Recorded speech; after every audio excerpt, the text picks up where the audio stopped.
With so many things going on in the world today, more and more people are thinking about living off the grid.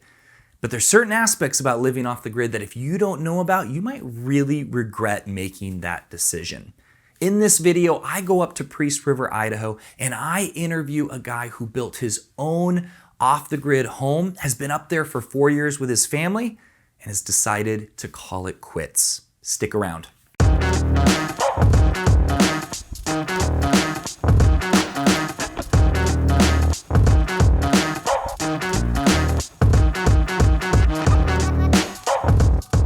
Hey there, my name is Trent, and this is Living Life in North Idaho. If you're interested in knowing what it's like living, eating, working, playing, and buying real estate here in Idaho, then this is the channel for you. Go ahead and tap the subscribe button, hit the notification bell so every time I come out with a new video, you get notified. And guys, every single day I get calls, texts, and emails from people just like you that have been watching the channel. They need a little bit more information about what it's like living in Idaho, or they're ready to make the decision and they just need someone to help make that happen. I absolutely love it. That's why I'm doing this, is to help good people try to escape some of the craziness that's happening in their state, or just find the state that really matches everything they've always wanted. If this is you, reach out with a phone call, text, or email. Day, nights, weekends, it does not matter. And you might be thinking, Trent, isn't this living life in North Idaho? If I'm looking at moving in Southern Idaho, why would I call you? Well, because being a realtor, I have realtor partners that I have vetted, interviewed, and tested to make sure that they're going to take the very best care of my audience that calls in and wants to get moved here. So it actually really helps support my channel when you do that. So no matter where you're looking at in Idaho, give me a call and I can get you connected to the right people. So after putting out that video a few weeks ago about why end-of-the-world preppers are moving to North Idaho, I've been getting so much positive feedback about that video, asking me to do more videos on that subject. And that's actually what got this guy to reach out to me. His name's Joshua Kelp, and he built a home with his family up in Priest River and has been living off the grid. He actually reached out to see if I knew of any buyers that might be interested. And after I did the research on his property, I went, okay, this place is cool and I want to come up and I want to interview you. Believe it or not, it's actually pretty tough to find somebody living off the grid that wants to be on camera, but he was the perfect person to talk to. So after he agreed, I loaded up my gear and I started driving up to Priest River. And as you can see, it's absolutely gorgeous going up there. And I have not done a video on Priest River, so let's talk about that real quick. Priest River is a very small town, 15 minutes outside of Sandpoint, Idaho, an hour from Coeur d'Alene. It was established in 1890 and is now considered a lumber town, but when it first started, it actually was kind of booming. Unfortunately, the Great Depression and World War II really stunted its growth, so it stayed at a population of about 1,800, which it is today. It's really gorgeous downtown though, as you can see, old historic buildings. It's got the beautiful river running through there. So I hope to do more videos in the future on this. So of course, as I'm trying to find this off-grid property, I quickly realize, oh, I'm lost after pulling into some random person's driveway where they said this was. I gave Josh a call. I said, can you help me find it? And very quickly I realized, okay, I'm on the right track because I'm on this driveway that literally is probably one of the craziest driveways I've ever been on. Definitely needed four-wheel drive and quite a few three-point turns to do some of the hairpin turns that he had built. Now, Josh built this road himself, so I say good job because that's not what he normally does, but it's definitely something that is characteristic of living off the grid. As I pull up to this property, I realize, holy cow, I was right, this really is a special property. I've been to other properties that were kind of off the grid or homesteader. I've been in a lot of homes as an alarm technician and a cable technician in my early 20s. And so normally I'm used to seeing a lot of unfinished projects, things that were not well thought out, but this property was very well thought out. All of the wood that is used, they got from the property. They actually brought up a sawmill and created their own logs for this property. Even the foundation that they built is using the trees that were on the property. So as I walk in, I realize, okay, so I just stepped into Pinterest. Everything was so well designed. The craftsmanship was really well done. Even the trim was sort of that live edge look. Now, it's not a very big property. The home itself is just over 900 square feet, and I'll explain why he did that here in a second. So as you can see, they utilize the space really, really well. You have your living room area, you have the kitchen, you have the dining room, you have this expansive deck with a beautiful view. But then you go up on the loft, that's where the kids are sleeping on that first loft, and they got a TV screen there for hanging out. And then you go up one more, and that's where the parents slept. So even though it's a small space, it's really, really done well. It kind of reminds me of these really cool Airbnbs that I see sometimes. Now, the bathhouse is not connected. Now, the reason that the house is just over 900 square feet and then you have a several 100 square foot bathhouse is if they were to combine them, that's it. That's the only dwelling they could build on these 40 acres that they live on.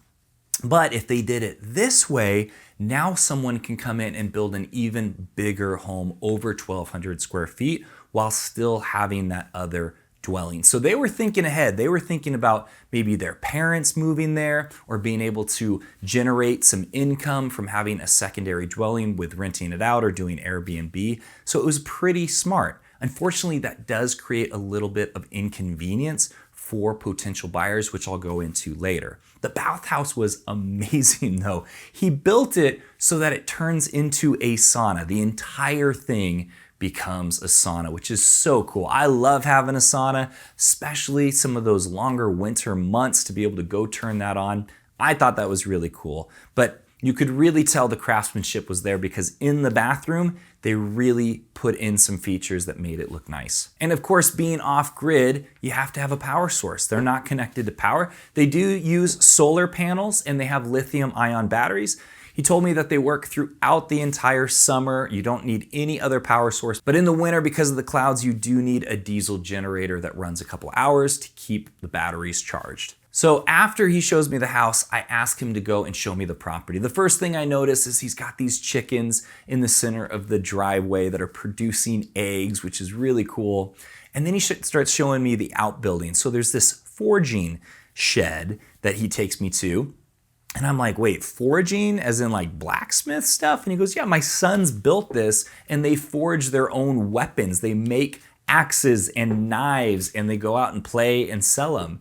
And having been a young boy myself one time, that is awesome. What a cool experience growing up and knowing how to do that. They even had a propane forger. I mean, this is like some legit gear. And I thought that was really cool. So we keep walking and he's showing me stuff on the property that some people might look at and go, oh, well, that's just junk. But no, when you live out off the grid, you utilize the resources you have. So he has this double door commercial fridge that he was gonna turn into a smoker, which is awesome. He shows me his little Asian truck, side-by-side truck, right-hand steering wheel that he uses to transfer some of the water and the supplies. And then he shows me this area with a bunch of logs, and he goes, this is where my sons built their own business. They were taking the logs that had fallen on the property, cutting them up and selling them to the campgrounds in the area. He goes, within an hour, they made like $100.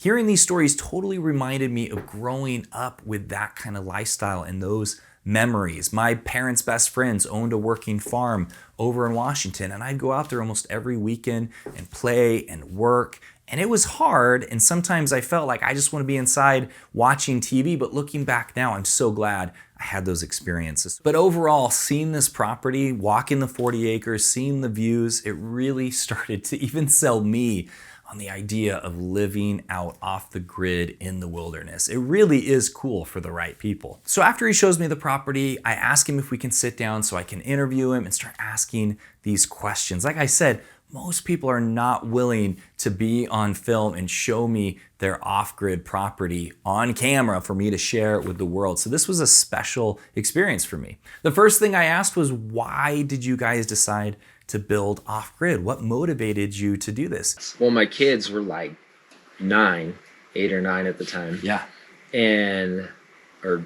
Almost 10 actually.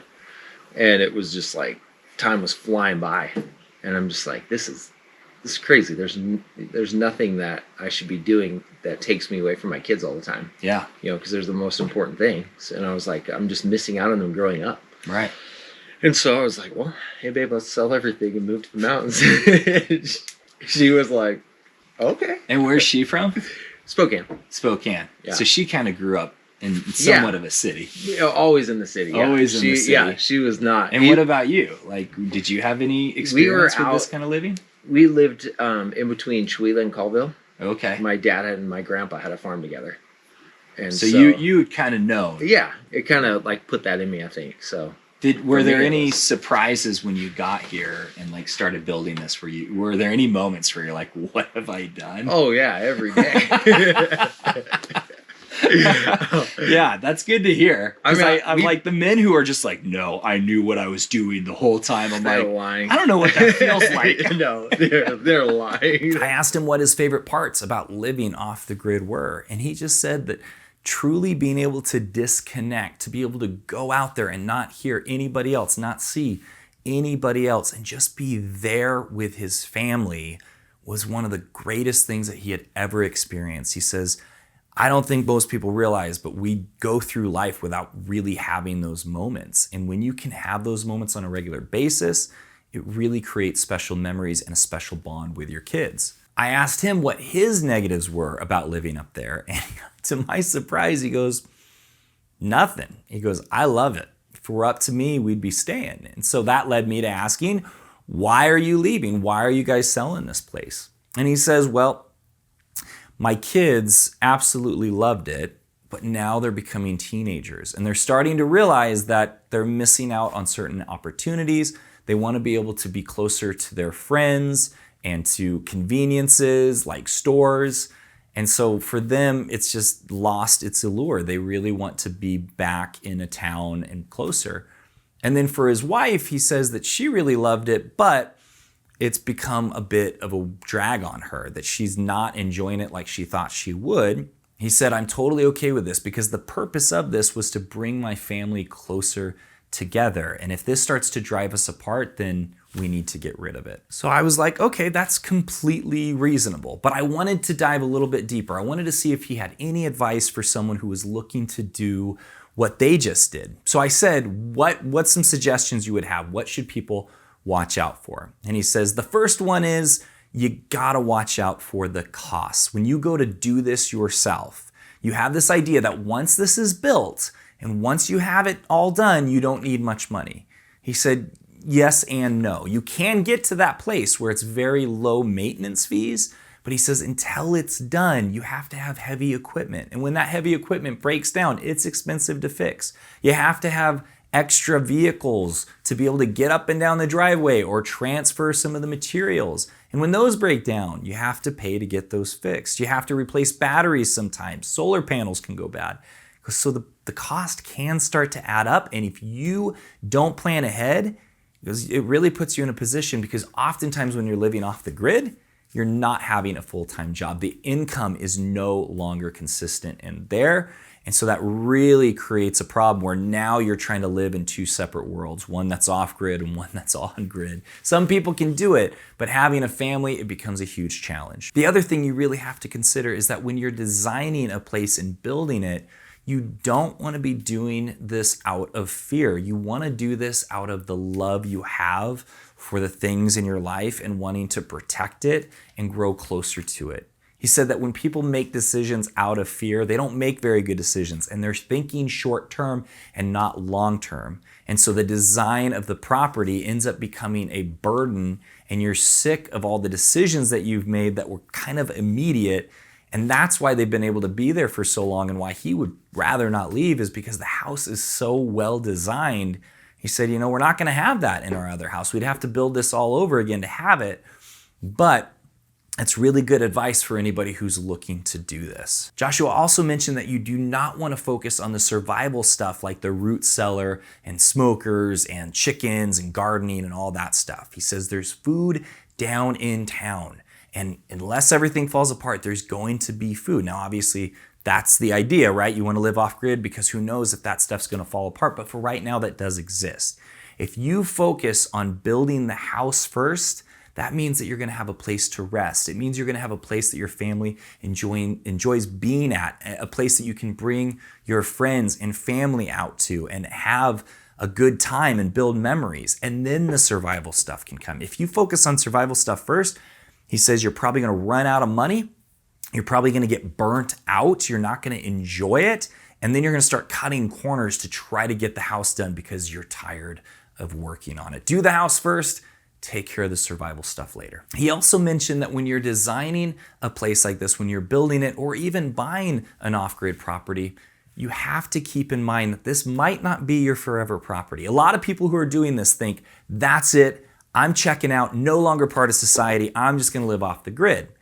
But things change, just like for him, things change. His kids grew up. His wife decided this isn't for them, especially if your kids are starting to move away, man. You can start to feel kind of lonely if it's just you and maybe your husband out there. Friends don't always come up to visit when you're way out there and it's hard to get up your driveway. So you have to keep this in mind. When you're designing a place like this, you have to make sure that you design it in a way that is going to appeal to the most amount of people that you can. Because when it doesn't, it can become kind of tricky to sell. And here's some examples for you on this property that are making it a little bit tricky to find the right buyer. The first aspect is the driveway. You have to have four-wheel drive in the summer. In the winter, it's almost impossible. You're gonna have to have a special equipment, some tracks on a machine or side-by-side. You're not gonna be able to get up and down it in a normal vehicle. Now that can be fixed. Like I said, he built the road himself. You can have somebody come in and widen it, make it a little bit flatter, but still it's going to be a challenge and you're gonna need to plow it. So either way, you're gonna have to have some special equipment to get up and down. The other aspect to this property that's making it a little bit tough for somebody to see themselves living there is there's not water running directly to the house. There's a spring on the property that comes up to the surface, so you don't even have to really drill, but it's downhill. And so you have to have a pump that's pumping it up to the house. Right now, that's not set up. He has to transfer water using his little side-by-side to bring water from the spring all the way up to the cistern. He says you only have to do it once a week and it takes like a half hour to hour to get done, but it's something you have to do, and you have to do that in the wintertime too. So a lot of people are gonna look at that and go, not for me. And like I mentioned, the bathhouse is not in the same dwelling as the bedrooms, the kitchen, so you have to walk outside on the deck to go to the bathroom. For most people, that's not that inconvenient, but for some, they're like, oh, I have to put a jacket on in the winter, and that's just inconvenient. So while, again, most people who would be looking at building something like this or are looking to live off grid, this is not a major inconvenience. This is not such a big problem, but it narrows it down. Every time you have something like that, where it's like, it's fine, it's off grid, like, what do you expect? Every time you have something like that where it's not set up like a normal house, you're gonna have buyers that go, not for me. Not for me. I want it to be like a normal house. I want life to feel somewhat normal. I just want to be out in the woods. And then when things go south, we're going to be set up. We're going to be totally fine because we're off grid. So every time you have that little inconvenience, just know it makes it a little bit tougher to sell it. And again, all of this stuff can be remedied. It's just a matter of, do you want to buy this property and put the money into it, or do you want to go and try to build it yourself? Simple things to fix, but they just take money and time. So let's look at what we just learned. When living off grid, you're gonna deal with certain inconveniences unless you have $1 million plus and everything's just totally perfect for you. Those homes do exist, but not everybody has that kind of money. So if you're under that $1 million mark, you might be dealing with these inconveniences. You need to know what they are up front, and you need to make sure that you can deal with them. The next thing is, don't let fear drive your decisions. Try to make your decisions based on the things that you love, the things that you care about, and the things that are gonna make you happy. Building out a property based on fear and panic and short-term thinking is gonna lead to a house that's not designed well, it's not set up well, and it's not gonna be a place that you enjoy living. Don't make a decision that's gonna put you in the corner. Don't design a house or buy a place that's gonna be really hard to sell because you don't know what the future holds. You don't know if in 5-10 years you're not gonna wanna live off the grid anymore. So make sure that you build or buy a property that is gonna be able to sell and appeal to the masses. And focus on the creature comforts first before you start going into the survival parts of living off-grid. Those who do the survival parts first usually don't make it. They'll have a bunch of unfinished projects. They're gonna run out of money and they're gonna be burnt out. Take care. The creature comforts, the thing that's give you rest and make you enjoy living out there, and then you can take care of the survival stuff. So guys, if you are interested in this property, or you're looking for a different off-grid property, or you wanna build your own, or you're just looking for something in town, reach out with a phone call, text, or email, day, nights, weekends. If you like this video, give me a thumbs up, make sure you're subscribed, and leave me a comment in the comment section. Let me know if you could see yourself living in a place like this. Thank you for watching this video, and until the next one, I will see you later.